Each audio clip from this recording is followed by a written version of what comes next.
বন্ধুরা, এই যে ভোগ দেওয়া হচ্ছে, অন্ন ভোগ দেওয়া হয়েছে, দিচ্ছে পূজারি। বামা ঠাকুর এসছেন, আপনাদের যদি বামা ঠাকুর লাগবে বলবেন, পাঠিয়ে দেবো। বেশি না, 201 টাকা ভাড়া।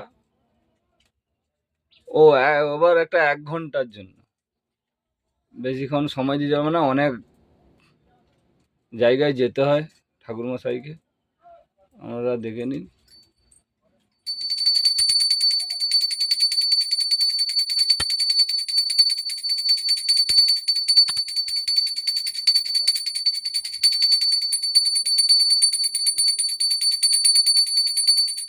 ঠাকুরমশাই নাচছে না ঠিকঠাক।